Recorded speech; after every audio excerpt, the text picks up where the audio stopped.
లూకా వ్రాసినటువంటి సువార్త 2వ అధ్యాయము 11వ వచనము. దావీదు పట్టణమందు నేడు రక్షకుడు మీ కొరకు పుట్టి ఉన్నాడు, ఈయన ప్రభువైన అయిన క్రీస్తు. ఈ కార్యాన్ని బట్టి ఈ లోకములో జరుగుతున్నటువంటి పండుగే క్రిస్మస్. క్రిస్మస్ అనబడేటువంటి పండుగ అన్ని దేశాల్లో జరుగుతున్నటువంటి ఏకైక పండుగ.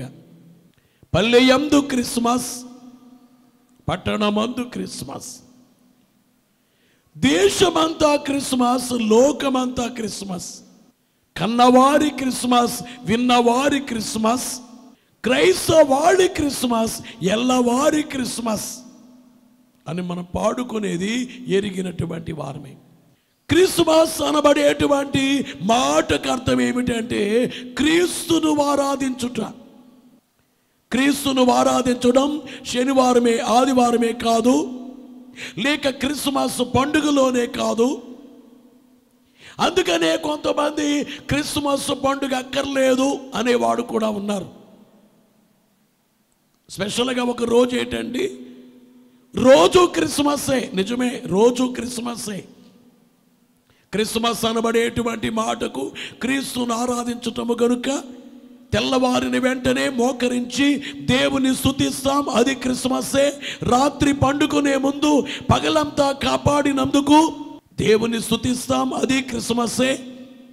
గత కాల ప్రయాణాల్లో కాపాడినందుకు వచ్చిన తరువాత స్తుతి చేస్తాం. ప్రయాణమై వెళుతుండగా ప్రార్థన చేస్తాం, స్తుతి చేస్తాం. స్కూల్కి వెళ్ళేటప్పుడు, కాలేజీకి వెళ్ళేటప్పుడు, వెళ్ళి వచ్చిన తరువాత స్తుతులతో ప్రార్థనలతో ముగిస్తాము. అవి కూడా క్రిస్మస్.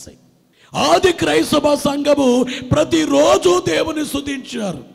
యేసునాథుడు ఆదివారము తిరిగి లేచారు కనుక ఆదివారము రొట్టె విరిచినట్లుగా బైబిల్ గ్రంథములో మనము చూస్తున్నాం. మీరు ఆదివారము కూడుకున్నప్పుడు అనే మాట పౌలు గారు రాశారు. అనగా ఆది క్రైస్తవ సంఘ కాలములో ఆదివారము కూడుకున్నట్లుగా చూస్తాం వాక్యములు.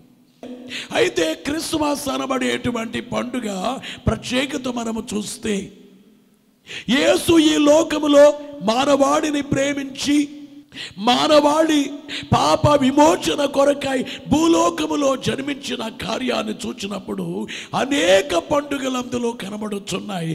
అందులో ఒకటి ఏమిటంటే వాగ్దానములు లేక ప్రవచనముల నెరవేర్పు పండుగ క్రిస్మస్. ఏదేను వనములో ఆది మానవులైన వారు దేవుడు చెయ్యొద్దన్న కార్యాన్ని, ఆజ్ఞను అతిక్రమించి పాపులై దోషులై ఉండగా వారి మధ్యకు వచ్చిన దేవుడు ఒక వాగ్దానము చేశారు. ఆదికాండం 3వ అధ్యాయం 15వ వచనములో, మరియు నీకును స్త్రీకిని నీ సంతానమునకును ఆమె సంతానమునకును వైరము కలుగు చేసేదను, అది నిన్ను తల మీద, ఆయన నిన్ను తల మీద కొట్టును. ఓ సైతానా, ఓ సర్పమా, ఆయన వచ్చి నిన్ను తల మీద కొడతారు. సైతాను తల చితక కొట్టేటువంటి ఒక ఆయన స్త్రీలో నుండి వస్తారు. స్త్రీ సంతానం అంటే యేసునాథుడే. యేసునాథుడు లోక రక్షకుడు. అపవాది యొక్క తల చితక కొడతారు అని ఎప్పుడో క్రీస్తు పూర్వమే ఆదాము కాలములో ఈ మాట తెలియచేయపరచబడింది.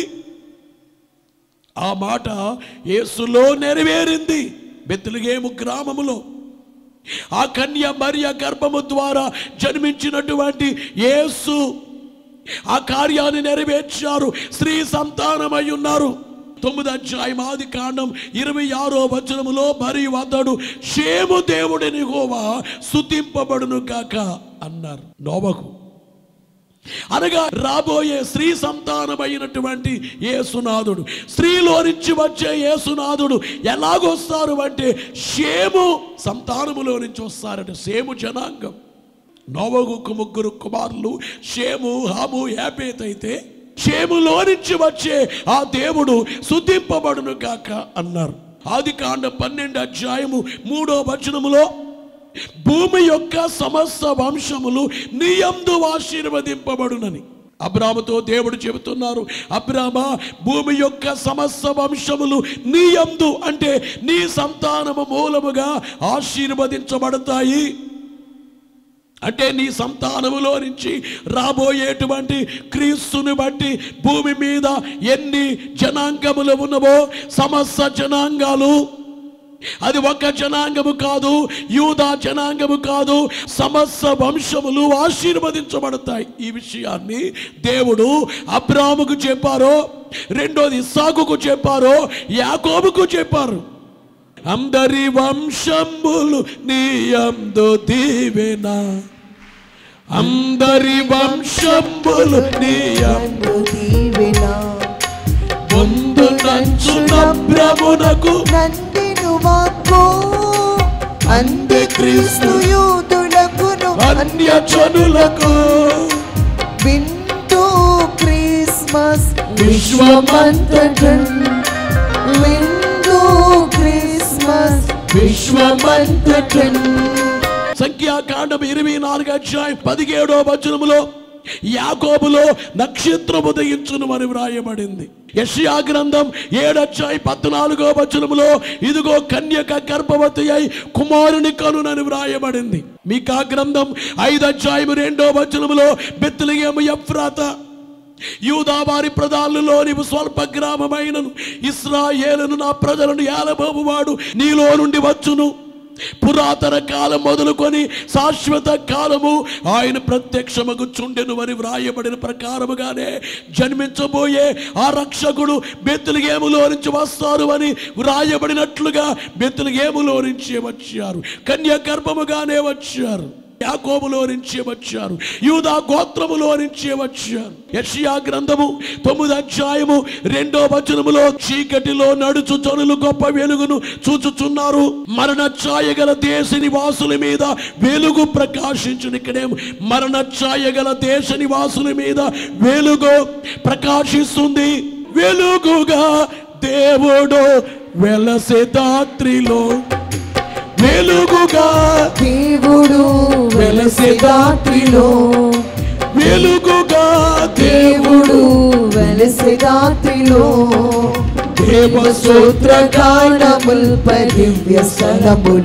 కొరింథీయులకు రాసినటువంటి 2వ పత్రిక 1:20 చూస్తే దేవుని వాగ్దానములు ఎన్ని అయినను అన్నియు క్రీస్తునందు అవునన్నట్టుగానే ఉన్నవి. ఎన్ని ప్రవచనాలైతే ఉన్నవో అన్ని కూడా, ఎన్ని వాగ్దానాలైతే ఉన్నవో అన్ని కూడా క్రీస్తునందు అవునన్నట్టుగానే ఉన్నవి. ఈ పండుగ యొక్క రీతి ఏమిటంటే వాగ్దానములు, ప్రవచనముల నెరవేర్పు. పాత నిబంధన కాలములో దేవుడు వాగ్దానాలు చేసినవి దేవుని ఆత్మ ద్వారా ప్రవచించినవన్నీ నెరవేరాయి. కాబట్టి ఆ పశువుల తొట్టులో పొత్తి వస్త్రాల చేత చుట్టబడిన యేసులో వాగ్దానములు ఎన్ని ఉన్నను అన్నీ అవునన్నట్టుగానే ఉన్నవి. కనుక ఈ పండుగ ఏమిటంటే వాగ్దానములు, ప్రవచనముల నెరవేర్పు పండుగని గమనించాలని మీ అందరికీ తెలియజేస్తున్నాను. ఈ సందర్భముగా ఇంకో మాట కూడా మీకు చెప్పాలి. ఆయన వస్తాను అని వచ్చేదాని కొరకు ఎలాగైతే వాగ్దానాలు ఉన్నవో, ప్రవచనాలు ఉన్నవో, యేసునాథుడు వచ్చేసారో, భూలోకములో సంచరించేశారో, సిలువ వేయబడ్డారో, రక్తాన్ని చిందించారో, సిలువలో వేలాడి చనిపోయారో, తిరిగి లేచారో, పరమునకు వెళ్ళారో, ఆ వెళుతూ ఆయన చెప్పినటువంటి వాగ్దానం ఏమిటంటే నేను మరలా వస్తాను, నేను ఆకాశ మండలానికి వస్తాను, మిమ్మల్ని తీసుకెళ్ళిపోవటానికి వస్తాను అన్నారు. కాబట్టి ఎలాగైతే జన్మమును కూర్చిన వాగ్దానాలు నెరవేరాయో అలాగే రెండవ రాకడను కూర్చిన వాగ్దానములు కూడా ఖచ్చితముగా నెరవేరుతాయి. యేసు రాబోతున్నారు. బోలో యేసు మహారాజుకు. ఇక రెండవదిగా చూస్తే ఈ క్రిస్మస్ పండుగ స్తుతుల పండుగ. లూకా సువార్త 2:14 వెంటనే పరలోక సైన్య సమూహము ఆ దూతతో కూడా నుండి సర్వోన్నతమైన స్థలములలో దేవునికి మహిమయు ఆయనకిష్టులైన మనుషులకు భూమి మీద సమాధానమును కలుగును గాకని దేవునికి స్తోత్రము చేయుచుండెను. సర్వోన్నతమైన స్థలములలో దేవునికి మహిమయని దేవదూతలు స్తుతి చేస్తున్నారు. క్రిస్మస్ లో మనకు కనబడేది ఏమిటంటే స్తుతి. మత్తయి సువార్త 2:10-11 వచనములలో వారు మా నక్షత్రమును చూచి అత్యానంద భరితులై ఇంటిలోనికి వచ్చి తల్లి అయిన మరియను శిశువును చూచి సాగిలపడి ఆయనను పూజించి, వినాలి ప్రియ, పూజ లేక ఆరాధన లేక స్తుతి, పూజించి ఆ పూజకు తగినట్లుగా పెట్టెలు విప్పి బంగారము సామ్రాణి బోళమును ఆయన కానుకలుగా సమర్పించారు. ఈ వచనములో మనము చూస్తే తూర్పు దేశపు జ్ఞానులు చేసిన స్తుతి లేక ఆరాధన ఇక్కడ మనము చూస్తాము. లూకా సువార్తలో 2:20 వచనములో అంతటా గొర్రెల కాపరులు తమతో చెప్పబడినట్టుగా తాము విన్న వాటిని కన్న వాటినన్నిటిని గూర్చి దేవుని మహిమపరచుచు గొర్రెల కాపరులు ఏం చేస్తున్నారో? స్తుతి చేస్తున్నారో, దేవుని మహిమపరుస్తున్నారు. లూకా సువార్తలో 1:46 వచనము నుండి అప్పుడు మరి ఇట్లా నేను నా ప్రాణము ప్రభును కనపరుచుచున్నది. ఈ వచనాలు చూస్తే మరియా చేసే స్తుతి మనకు కనబడుతుంది. లూకా సువార్త 2:27 వచనము నుండి ఆయనను ఎత్తుకొని దేవుని స్తుతించుచు ఇట్లా నేను నాదా నీ మాట చొప్పున సమాధానముతో నీ దాసుని పోనిచుచున్నావు. గనుక ప్రభునందు ప్రియులారా, ఇక్కడ సుమయోను చేసే స్తుతి 38వ వచనములో భర్త లేని ఒక స్త్రీ 84 ఏండ్లు ఒక చర్చిలో ఉండిపోయింది. యెరూషలేము చర్చిలో 84 సంవత్సరాలుగా ఇంట్లో భర్త చనిపోతే ఆ స్త్రీ దిగులుతో కన్నీళ్లతో ఉంటుంది. ఈ వచనాల్లో ఉండే స్త్రీ ఇంట్లో కన్నీళ్లు కార్చట్లేదు లోక సంబంధంగా. మనం ఏడ్చే ఏడ్పు దైవ సంబంధంగా ఏడవాలి. 84 సంవత్సరాలుగా అన్నా ప్రవక్త్రి మందిరములోనే ఉండి ఉపవాస ప్రార్థన చేస్తున్నటువంటి ఆమె దేవుని కొనియాడుతుంది యేసు బాలుని బట్టి. క్రిస్మస్ పండుగ మనము గమనిస్తే ఇది స్తుతుల పండుగ. మొట్టమొదటిగా చూస్తే ఇది ప్రవచనములు వాగ్దాన నెరవేర్పు పండుగ కనబడుతుంది. రెండవదిగా స్తుతుల పండుగ. ఈ వేళ మీ అందరికీ చెప్పేది ఏమిటంటే క్రిస్మస్ పండుగ సందర్భముగా ఎన్ని స్తుతులు నీవు చేస్తావు. నేను ప్రభు బయలుపరిచిందే వాస్తవాన్ని మీకు తెలియజేస్తున్నాను.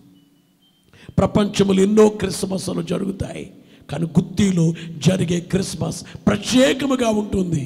గుత్తిలో జరిగే ఓ రీతి ఏమిటంటే ఎన్ని వేల మంది పాల్గొన్నారు, అన్ని వేల మంది మోకరించి దేవుని స్తుతిస్తారు. బోలో యేసు మహారాజుకు దేవ స్తోత్ర గానములపై దివ్య స్థలములో అంటూ దేవలోక స్తోత్ర గానం అని అంటూ యేసు బాలుడా యేసు బాలుడెంతో వందనం అంటూ లాలి లాలి లాలమ్మ లాలంటూ అన్నిటికంటే చాలా అద్భుతమైన పాట ఏమిటంటే దేవ దేవా దేవ దివినున్న దేవా దేవా దేవా దేవా దివినున్న దేవా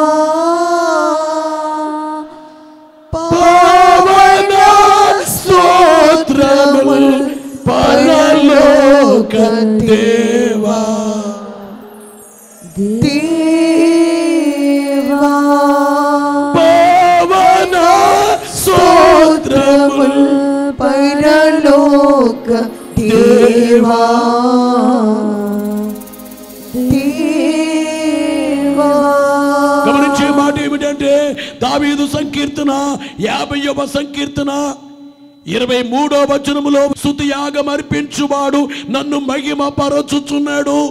దేవుడు ఏమంటున్నారంటే ఎవరైతే స్తుతి చేస్తారో స్తుతి యాగము చేసే వారిట దేవుణ్ణి మహిమ పరచేటువంటి వారు. ఈవేళ మళ్ళా క్రిస్మస్ పండుగలో దేవునికి మహిమ రావాలి.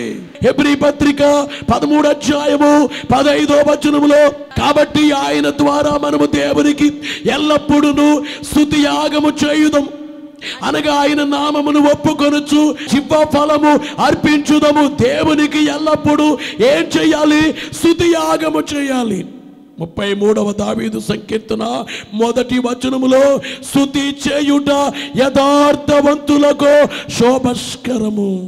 ఈ వచనాలన్నీ మనము చూస్తే క్రిస్మస్ పండుగ స్తుతుల పండుగని గమనించాలని దేవుని సేవకునిగా మీకు తెలియజేస్తున్నా.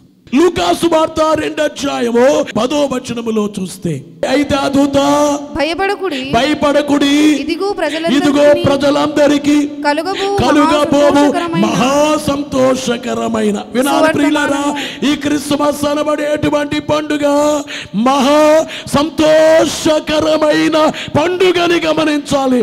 మహా సంతోషం. బోలో యేసు మహారాజుకు.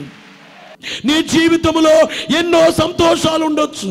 నువ్వు పాస్ అయినప్పుడు సంతోషం, నీకు ఉద్యోగం వచ్చినప్పుడు సంతోషం, నీ పెళ్ళి అయినప్పుడు సంతోషం, మీ ఇంట్లో బాబు పుట్టినప్పుడు సంతోషం, పాప పుట్టినప్పుడు సంతోషం, మీరు ఇల్లు కట్టుకున్నప్పుడు సంతోషం, పొలము కొనుక్కున్నప్పుడు, స్థలము కొనుక్కున్నప్పుడు సంతోషం. అన్నిటికంటే మహా సంతోషం ఏమిటంటే క్రీస్తే. ఎందుకంటే మన కొరకు ఆయన జన్మించారు. లోకము కొరకును శుద్ధుల కొరకును, లోకము కొరకును శుద్ధుల కొరకును యేసు జన్మించెను, యేసు జన్మించెను. క్రిస్మస్ పండుగ సంతోషకరమైన పండుగ, విచారాలు తొలగింపచేసే పండుగ. ఏదేను వనములో ఆది మానవులు విచారముగా ఉంటే వారే పండుగ చేసుకున్నారు. అక్కడ దేవుడిచ్చిన వాగ్దానానికి, వాగ్దానమునికే పండుగ చేసుకుంటే వాగ్దానాలు నెరవేర్పుకి ఎంత పండుగ చేసుకోవాలి? నన్ను నరకాన్ని తప్పించినందుకు ఎంత పండుగ చేసుకోవాలి? నాకు మోక్షం ఇచ్చేటందుకు ఎంత పండుగ చేసుకోవాలి? యేసుతో పాటు ఆయన పక్కన కూర్చోబెట్టుకునే ఆ భాగ్యాన్ని నాకు ఇవ్వబోచున్నందుకు నాకెంత సంతోషమో. యేసు మహారాజుకు. అందుకే నిజమైనటువంటి క్రైస్తవుడు ఎప్పుడు సంతోషంగా ఉంటాడు. ఫిలిప్పీ పత్రికలో 4వ అధ్యాయం 4వ వచనములో, ఎల్లప్పుడూ ప్రభువునందు ఆనందించుడి. ఏం చేయండి? ఆనందించండి. దావీదు సంకీర్తన 30వ సంకీర్తన 12వ వచనములో, నీవు నా గోనెపట్ట విడిపించి సంతోష వస్త్రము నన్ను ధరింపచేసి ఉన్నావు. నాకేమిచ్చారు? గోనెపట్ట బదులుగా సంతోష వస్త్రాన్ని నాకు ఇచ్చారు. యేసు నాకున్నారు, నాకు రక్షణ ఇచ్చారు. ఇంతకంటే గొప్పది లేదు. మోక్షం ఇవ్వబోతున్నారు, ఆయన పక్కన కూర్చోబెట్టుకోబోతున్నారు, నన్ను రాజుగా చేయబోతున్నారు, నన్ను రాణిగా చేయబోతున్నాను. ఆయన పక్కనే వధువుగా కూర్చోబెట్టుకోబోతున్నారు. యుగ యుగాల నిత్య రాజ్యాన్ని నాకు ఇవ్వబోతున్నారు. యేసు మహారాజుకు. పేతురు మొదటి పత్రికలో 1వ అధ్యాయము 9వ వచనములో, మీరు ఆయనను చూడకపోయినను ఆయనను ప్రేమించుచున్నారు. ఇప్పుడు ఆయనను కన్నులారా చూడకయే విశ్వసించుచు మీ విశ్వాసమునకు ఫలమును అనగా ఆత్మరక్షణను పొందుచు చెప్పన సఖ్యము కాని మహిమాయుక్తమునైన సంతోషము గలవారై, ఎంత సంతోషమో చెప్పడానికి వీలు లేనంత సంతోషం. నేను కొట్టములోనే ఉన్నాను, బాడుగింట్లోనే ఉన్నాను, కానీ యేసునందు ఎంత సంతోషము. బోలో యేసు మహారాజుకు. ఈ పండుగను మనం గమనిస్తే ఇది మహా సంతోషకరమైన పండుగ క్రిస్మస్ అనబడే వాస్తవాన్ని గమనించాలి.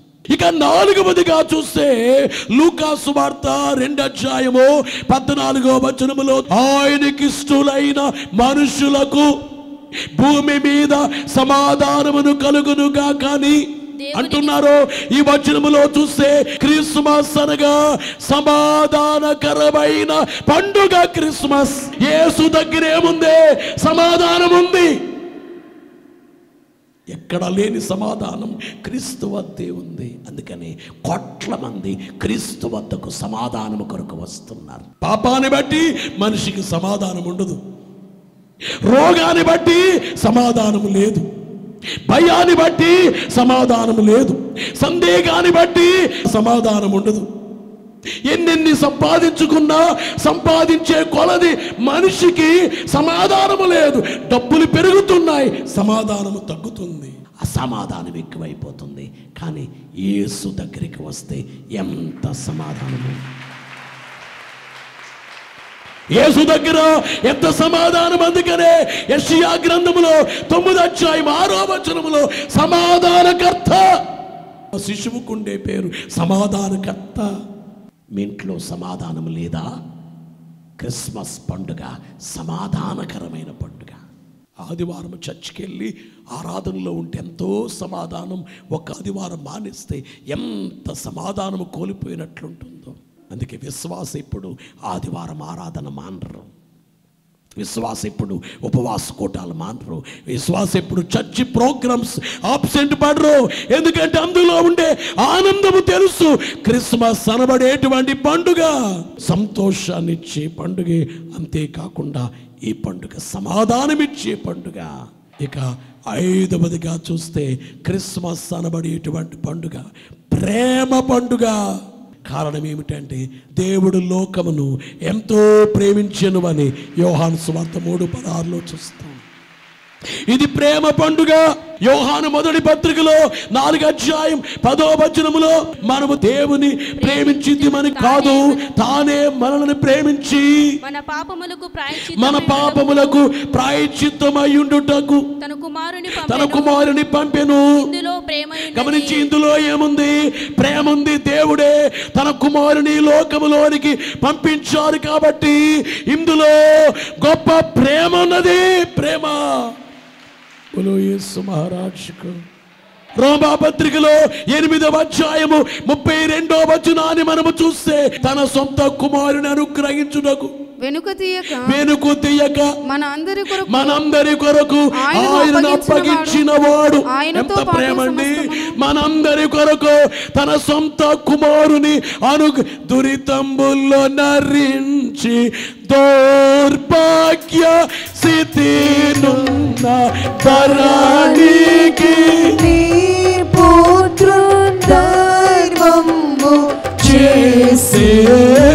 ఈ పాటే కానుక పాట. మనం కానుక సమర్పించేటప్పుడే పాడవలసిన పాట. దురితంబులో నరించి దౌర్భాగ్య స్థితినున్న ధరణికి నీ పుత్రుని ధర్మం చేసిన దేవా, ఎంత ప్రేమ! క్రిస్మస్ అనబడే పండుగ ప్రేమ పండుగ. యేసునాథుడు శిలువ మీద వేలాడి ఆయన రక్తాన్ని ఇచ్చేసారే, ప్రాణం ఇచ్చేసారే మనల్ని ప్రేమించి. ఈ పండుగ అందుకొరకే వచ్చారే. ఇది ప్రేమ పండుగ. ముందు నాకు సిల్వ భారంబు మోయవలసి, ముందుకు సిల్వ భారం మోయవలసి, యున్న భారంబు నీ మీద ఉన్నదనియు, అంత భారం మీ మీద ఉన్నదని ఎరిగి ఉన్నాను, ఎరుగని నరుని పగిది పండియాడుచుంటివా పశువుల తొట్టే. ముందు నాకు సిలువ భారాన్ని మోయవలసిన ఆ రీతి ఉందని కూడా ఏమి ఎరుగునట్లుగా ఉన్నారే. ఈ పండుగ ప్రేమ పండుగ. ఇక 6వదిగా ఏమిటంటే ఈ పండుగ త్యాగ పండుగ. త్యాగం. నేను చాలా త్యాగం చేశానంటారు, నా కుటుంబం కొరకు త్యాగం చేశానంటారు. కానీ యేసునాథుని యొక్క త్యాగం ఏమిటంటే పరలోక సింహాసనాన్ని విడిచిపెట్టి పశువుల తొట్టిలోకి వచ్చి వేసిన త్యాగం. మరియను సృష్టించిన దేవుడే, మరియకు కాళ్ళు చేతులు ఇచ్చిన దేవుడే, మరియ గర్భములో ఇమిడిపోయిన త్యాగం. బోలో యేసు మహారాజుకు. ఫిలిప్పీ పత్రిక 2:7 చూస్తే మనుషుల పోలికగా పుట్టి దాసుని స్వరూపమును ధరించుకొని తన్ను తానే రిక్తునిగా తన్ను తానే నేనేపాటి వాడిని. చాలా మంది గర్విష్ఠులు కనబడతారండి. డబ్బుని బట్టి గర్వం, ఉద్యోగాన్ని బట్టి గర్వం, వ్యాపారాన్ని బట్టి గర్వం. ఎప్పుడైనా గర్వము మనుషులకు ప్రవేశించకుండా చూసుకోవాలి. 6వ వచనములో చూస్తే ఆయన దేవుని స్వరూపము గలవాడయుండి దేవునితో సమానముగా ఉండుట విడిచిపెట్టకూడని భాగ్యమని ఎంచుకోలేదు. నేను దేవుణ్ణి నరుడిగా జన్మించటం ఏంటి, పశువుల తొట్టిలో పొత్తి వస్త్రాలు చుట్టబడటం ఏంటి, నా సింహాసనం ఏంటి, ఆ పరిస్థితి ఏంటి? సింహాసనాన్ని విడిచిపెట్టి పశువుల తొట్టినే సింహాసనంగా చేసుకుని ఈవేళ కోట్లాది మనుషుల హృదయాల్ని సింహాసనముగా చేసుకున్నటువంటి దేవుని యొక్క త్యాగం ఏమి త్యాగం అనాలి? నీ సిల్వ కాక ఓ దేవా, సిల్వ కాక ఓ దేవా, దేనిన్ ప్రేమింప నీయకు, దేనిని ప్రేమించనీయొద్దు, నన్నావారించు సర్వమున్ నీ సిల్వకై త్యాజ్యం. నన్ను ఆవరించే సర్వం నీ సిలువ కొరకు నేను త్యాగం చేస్తాం. ఈ పండుగ త్యాగ పండుగ. గలతీ పత్రిక 4వ వచనములో చూస్తే, అయితే కాలము పరిపూర్ణమైనప్పుడు దేవుడు తన కుమారుని పంపెను. తండ్రి త్యాగం. తండ్రి ఏమో కుమారుని పంపించిన త్యాగం అయితే, కుమారుడేమో రక్తాన్ని ప్రాణాన్నిచ్చిన త్యాగం. ఇంతవరకు 6 పండుగలు చూసాము. ఇక 7వదిగా చూస్తే లూకా సువార్త 2:10 వచనములో, ఇదిగో ప్రజలందరికీ కలుగబోవు మహా సంతోషకరమైన సువర్తమానం, క్రిస్మస్ పండుగ, ప్రజలందరి పండుగ. అన్ని పల్లెలకై పట్టణములకై, అన్ని పల్లెలకై పట్టణములకై, కన్న బిడ్డల మగు నాకై నీకై, కన్న బిడ్డల మగు నాకై నీకై, చిన్న కుమారుడై శ్రీ యేసు పుట్టెను, అన్ని చోట్లకి కూడి వార్త తెలియుచున్నది. ఇది ఆశ్చర్యము, ఎంతో సంతోషము, ఇది ఆశ్చర్యము, ఎంతో సంతోషము, ఇట్లు వ్యాపింపచేయు దేవునికి స్తోత్రము. అందుకనే అపోస్తలుల కార్యాల గ్రంథములో 10:36 వచనములో, యేసుక్రీస్తు అందరికీ ప్రభువు, అందరినీ పరిపాలించేవారు కనుక ఇన్ని అర్థాలున్న పండుగ చెయ్యాలా మానేయాలా? అందరము క్రిస్మస్ రోజున మోకరించి దేవుని బలంగా కనపరుద్దాం, స్తుతుల క్రిస్మస్ చేద్దాం. యేసైతే సిలువ వేయబడి చనిపోయి తిరిగి లేచారు, పరమునకు వెళ్ళారు. ఆ యేసు రాబోతున్నారు. ఆ రాకడకు సిద్ధపడి మేఘమెక్కే భాగ్యం దేవుడు మనకెల్లరకు మెండుగా దయచేయును గాక.